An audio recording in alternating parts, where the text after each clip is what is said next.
tafa sabboonuma afaan qofaat hin barbaannu nuti hin feenu haala kanaan waliin deemuun har'a gabrummaan ifa jijjiirrate amala godhate bilisummaa nutti fakkaatu kan Oromiyaan diigamte Itoophiyaan ijaaramtu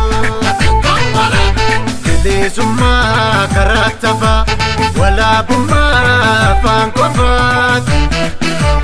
Oromummaa karaa tafa sabboonummaa afaan qofaat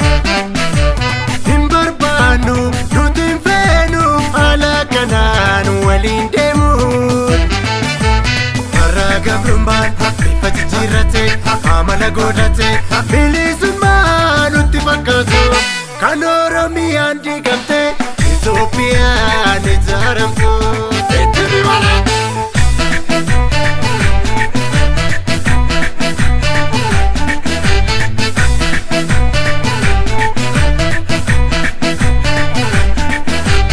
Yaa saba jechaan nu soba dubbii akka darree walirratti barree yaa saba jechaan nu soba dubbii akka darree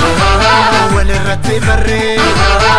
yaa shimala michuun nama ganaa koodee barbaachuun argu saranaa yaa shimala michuun nama ganaa koodee barbaachuun argu saranaa yaa shimala michuun nama ganaa koodee barbaachuun argu baranaa yaa shimala michuun nama ganaa koodee barbaachuun argu baranaa yaa shimala dubbii marii maree yaa shimala hedduu dagalee kee yaa shimala dubbii namaa teeraa yaa shimala eegii sagalee kee yaa shimala ulma baatti bahaa yaa shimala kuntalli saadatti yaa shimala harki hanna baree yaa shimala loluun sochoote yaa shimala jarroo nama ganaa qoomoo kiyyaa ofeegi baranaa yaa shimala jarroo nama ganaa qoomoo kiyyaa ofeegi baranaa yaa shimala jarroo nama ganaa lammii kiyyaa ofeegi baranaa yaa shimala jarroo nama ganaa lammii kiyyaa ofeegi baranaa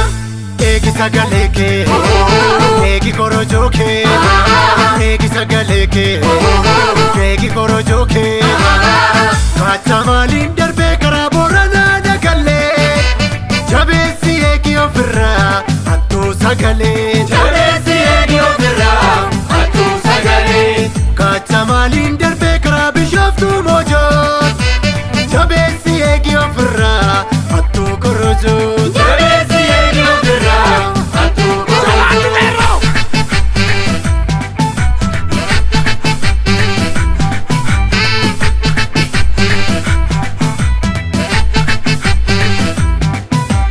Uffannu tajjeeste muka gogaadhaanii biyyee nyaachisanii nurratti kaasanii ammeenyummaan sarara orma nutti caalee nurratti labsan wayyoo oomaa waraanaalee Wallagga Gujiin badiin jaraa maallaataa dubbiin kumaan diboosti kummaarree maaf dhabee furmaataa dubbiin kumaan diboosti kummaarree maaf dhabee furmaataa Walloof Karrayyoo Shawaa fi Jimmaa Harargee fi Lumaaf Callista yaajamaa kaleessa waliin falmachaa turre rakkoof gidiraa humna waliin tarree